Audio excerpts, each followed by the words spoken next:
Going to take up Act 1, Scene 1 of drama, Shakespeare's drama, Merchant of Venice, for Std.9 English literature.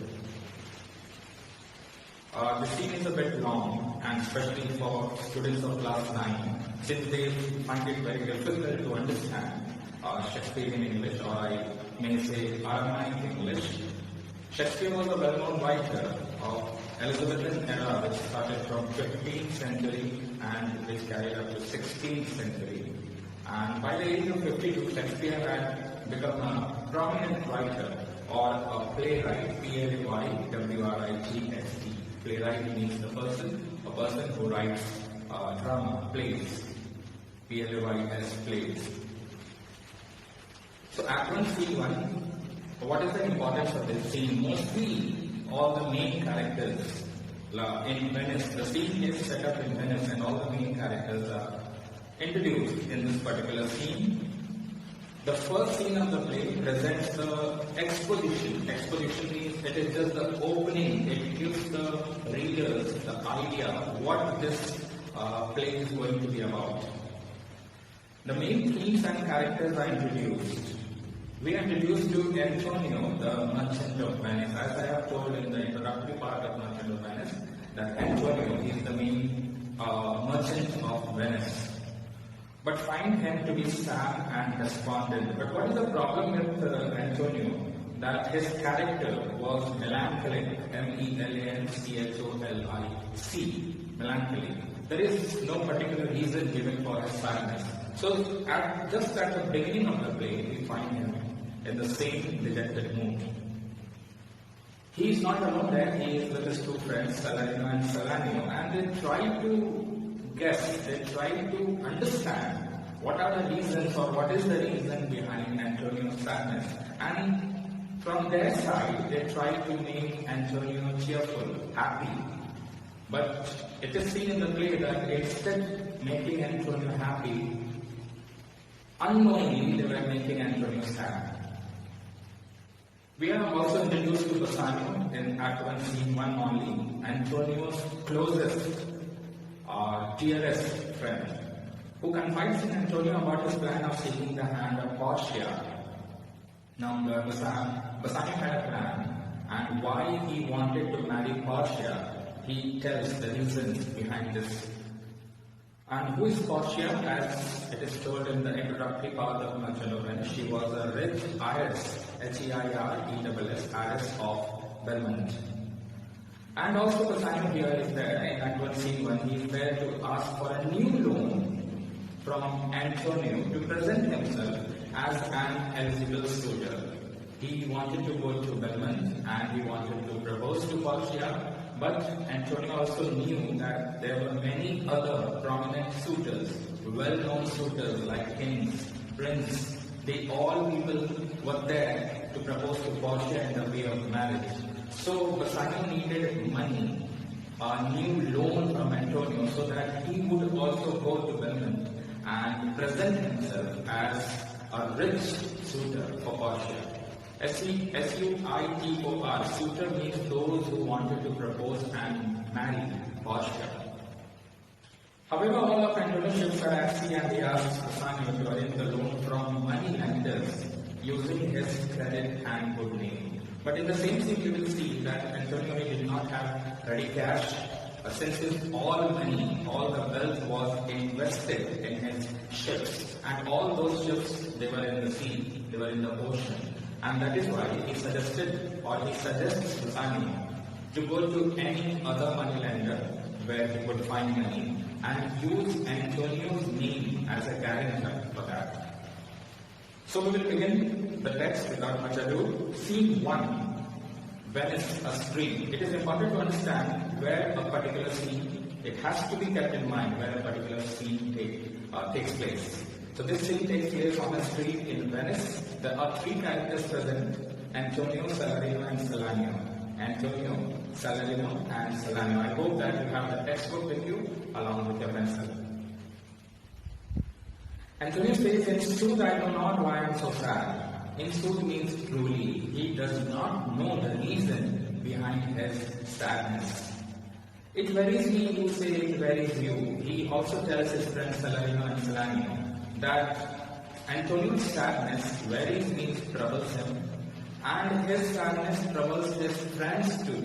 Like Salarino and Salanio, they were troubled with Antonio's sadness. But how I caught it, found it, or came by it, what stuff it is made of, whereof it is born, I am to learn. But Antonio doesn't know why he was sad, what were the reasons behind his sadness. Since when he became such melancholic person, he also wanted to find out what are the reasons and since when he became like that. And such a want-based sadness makes something that I have much ado to know myself. In the last 2 lines of this first extract, Antonio says that his sadness has changed him so much that sometimes even Antonio doesn't recognize himself that he is the same Antonio which was some time back.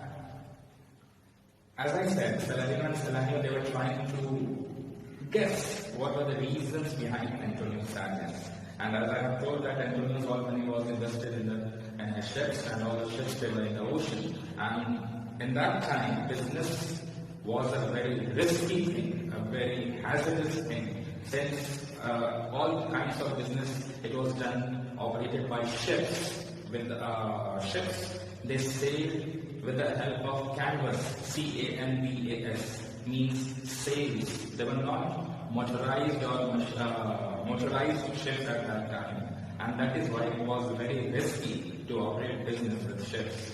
So Salarino is trying to say your mind is tossing on the ocean. Probably Antonio is sad that his mind, his complete attention is focused in ocean where his ships are sailing.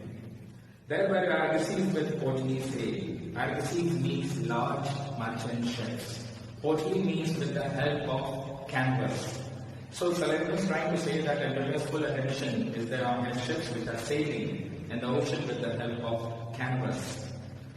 After that, Salarino compares the ships of Antonio with a few points. Like the first point, you might like to underline that seniors, it means gentlemen. Next comparison is made with rich burghers, means important citizens. So Antonio's ships are compared with gentlemen, they are compared with important citizens. Or as it were, the peasants of the sea. The third comparison is made with peasants of the sea, means decorated procession. What is a decorated procession like on 15th August or on 26th of Jan? You see the procession on the Rajpath of New Delhi. Huge procession is taken out, and on which, during which you will see different kinds of decorated carts, trucks. They belong to different states and they present different kinds of culture, the tradition and all. So that is called decorated procession. Why Salarino is trying to say this? That Antonio's ship very proudly, respectfully, they are sailing in the ocean, just like they are very important citizens, they are like gentlemen, and one after another the ships are following each other. It seems like it is a decorated procession. Do overpeer the petty traffickers, and Antonio's ship, they easily overpeer means overtake. Petty traffickers means small commercial boats. And you can understand that small boats, when they sail in the sea, they move in this manner. But the ships, the huge ships, they sail steadily. So, Salarino is trying to say that small commercial boats, when they are sailing in this manner, means they are bowing and paying respect to the ships of Antonio. Do them reverence, they are paying homage, they are paying respect. As they, means the ships of Antonio, fly by them with their woven wings. And Antonio's ships, very proudly, with beauty and show, they sail past. So this was said by Salarino, and Salanio, the other friend who was present in the scene, he starts speaking. Believe me, sir, arrives at the venture port.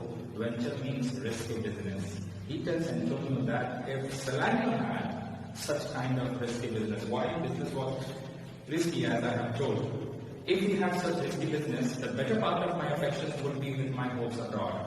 He says that all the time his full concentration, his full attention would be focused on his ships. I should be still plucking the grass to know where sits the wind. All the time what Salango would do if he had such venture. He would pluck the grass and leave it to check the direction of the wind. Why to check the direction of the wind? Since at that time the ships, they based on the flow or the direction of the wind, so that the canvas would help them to sail in the appropriate direction. So he would pluck the grass. See, first point he said that all the time his full attention would be focused on his ships. Second point he says that he would pluck the grass and leave it to check the direction of the wind. Third point, peering in maps and for ports and piers and roads. Ports means harbors, piers same, and roads means channels. He would keep all the maps in front of him and he would peer, means look carefully for ports, harbors, channels. Next point, fourth point, and every object that might make me fear misfortune to my ventures. He says that he would imagine anything about all the things that posed a risk to his business. He would imagine all the possible threats to his business, and in that case, definitely he would also become sad like Antonio. Salarino starts speaking again. Now, this particular long extract can be divided into, basically you can keep this in mind with 4 points. The first point is the wind, the second point is sandy hourglass, the third point is church, and fourth point, reasons for the possible risks. First point, my wind cooling my broth could blow me to an end when I thought what harm a wind too great at sea might do. Saladin tries to say that if his broth means soup, S-O-U-P, soup, gets cooler soon means the wind is rapid, wind is fast, and he would imagine what the same would do or in which way the same wind could harm his ships in the sea. Second point, so the first point, if his soup, his broth is getting cooled soon, that means the wind is rapid and he would start imagining what the same wind could do, which kind of harm could this wind create to his ships in the ocean. Second point, sandy hourglass. There was an apparatus, nowadays also we use it as showpieces, in which two U-shaped glasses are there, opposite, and it is filled with sand, which was in that time, it was used to measure time. That was called, or that is called sandy hourglass. Salerno says that he wouldn't look at the sandy hourglass because the sand filled in that would remind him of shallows and of flats. Shallows means of shallow water, means very shallow water, not at all deep. So it would remind him of shallows. It would remind him of flats, means sandbanks. And see my wealthy Andrew docked in sand, waiting a high clock over her ribs to kiss her burial. And again I am starting second point.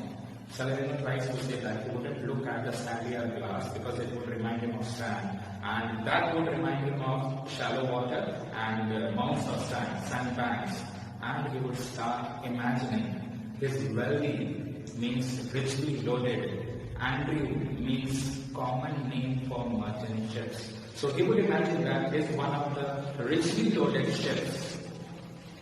It is stuck, docked, means stuck, S-T-U-C-K, stuck in sand, and the wind keeps on pushing it. But since the bottom of the ship is stuck in shallow water, or it is stuck in the sandbank, mound of sand, so gradually, eventually, the ship, it gets buried there. He would imagine that if he sees the sandy hourglass.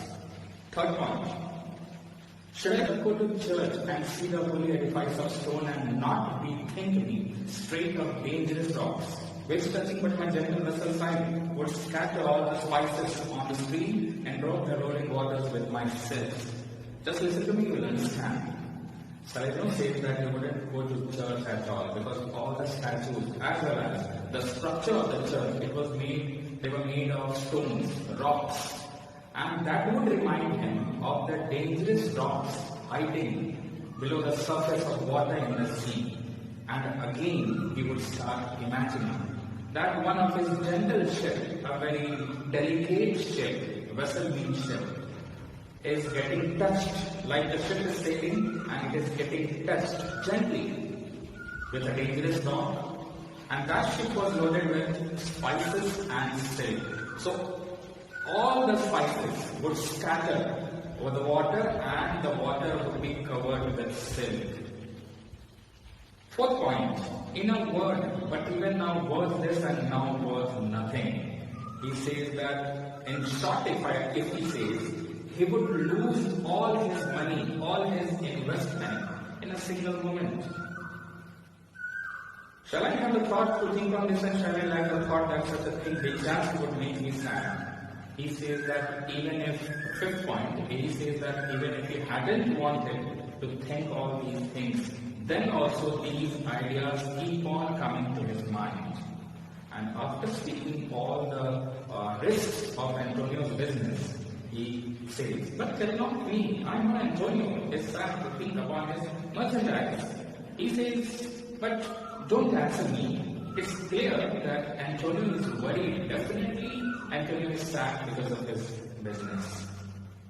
Now, how can we say that Antonio was not sad because of his business? If this question comes, the answer is in the following extract. Antonio says, believe me, no. Means he's telling the truth to believe him. I thank my fortune for it. Antonio is very thankful to his fortune, to his luck. My ventures are not in one bottom trusted. His business is not, his all money is not invested in one bottom, means one ship. Not to one place. All his ships, they are not directed towards one direction. They are all gone in different directions. Third point, nor is my whole estate upon the fortune of this present year. His financial status does not depend upon the business profit of that year.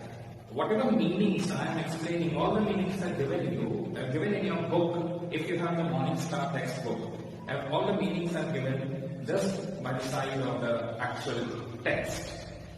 So, first point, Antonio is thankful to his luck, to his fortune. Second point, his money is not invested in one ship. Third point, his ships are not gone in one direction. Fourth point, his financial status does not depend upon his business profit of that year.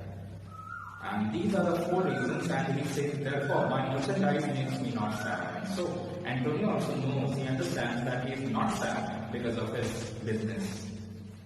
Saladino says, why then? You are in love. It means Antonio is in love, and that is why he is sad. Antonio says, fine, shame, what nonsense. Saladino says, not in love neither. It is not love. Then let us say you are sad because you are not happy, and it is easy for you to laugh and leave and say you are happy because you are not sad. Now see the logic. There is absolutely no logic here. Saladino says that let us say that Antonio is sad because he is not happy. Or in other words, it is very easy to say that you are happy because you are not sad, you are sad because you are not happy. And just after this, Saladino uses an example of two-headed Janus, underline Janus. You can see the meaning. It is given in the textbook. Janus was a Roman god with two faces. One face in the front, the other is at back. Janus was a Roman god with two faces. One face was smiling, and the other face was frowning with angry look. Janus is also considered as the god of indoors. Generally, that face of Janus, it was in Elizabethan era, it was placed at the gates and doors of a house, so that in that sense one face would look outside and the other face would look inside. This was the reference to Janus. Now why Saladino uses the reference to Janus? He was trying to say that nature has strange fellows in a time, some that will ever move through their eyes and laugh like parrots at a bagpiper. He was trying to say actually that nature creates two kinds of people. How many kinds of people? Two kinds. First kind, who would laugh at anything like parrots, even at the sound of bagpiper. Means first kind, they would laugh at all the things, each and everything. First kind nature has created. Second kind, other of such vinegar aspect. Vinegar, we use vinegar in our kitchen while cooking some particular dishes. Vinegar has a very sour taste, S-O-U-R. Second kind, the people they have very sour facial expression. Means all the time they are serious, they are angry. And they will not show their teeth in way of smile or nesters will just be laughable. Now these the second kind of people, they wouldn't laugh, even smile at anything, even at the jokes of Nestor. Another reference of Nestor.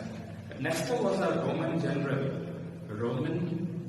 who fought in the battle of Troy. He was a very serious natured person, and if Nestor laughed, people understood that the joke was extremely funny. So the second kind of people, they wouldn't even laugh at the jokes of Nestor. Saladin says, here comes Bassanio, your most noble kinsman. Kinsman means friend. Now 3 more characters are going to enter the scene. We saw that at the beginning there were 3 characters, Antonio first, the merchant of Venice, then his 2 friends, Saladino and Saladin. All these are friends. Now 3 more friends are going to come, Bassanio, Graziano and Lorenzo. Most noble kinsman means most faithful, most loyal friend, Graziano and Lorenzo. Farewell, we leave you now with better company. So Saladino and Saladin, they want to leave because he's making a taunt, T-A-U-N-T, or he's mocking, sarcastically he says that now better friends are coming, so these 2 are leaving. Saladin says, I would have stayed till I had made you happy if earlier friends had not prevented me. Saladin says he would have stayed there till he had made Antonio feel better. If worthier friends, now he also uses sarcasm, if worthier friends, who are the worthier friends? Bassanio, Graziano and Lorenzo. If they had not interrupted, if they had not interfered with him. Antonio says, your work is very dear in my regard. It means he loves both of them, Saladino and Saladino. I take it your own business calls on you and you embrace the occasion to depart. He also understands that they have their own work, Saladino and Saladino. They have their own work and they are using this chance, using this point to leave. By that time enters Bassanio, Lorenzo and Graziano. Now here the scene will change. It began on a melancholic note, on a sad, on a depressed note. As soon as Bassanio enters, the atmosphere changes. Saladino says, good morning, my good lords. Good morning, my good lords.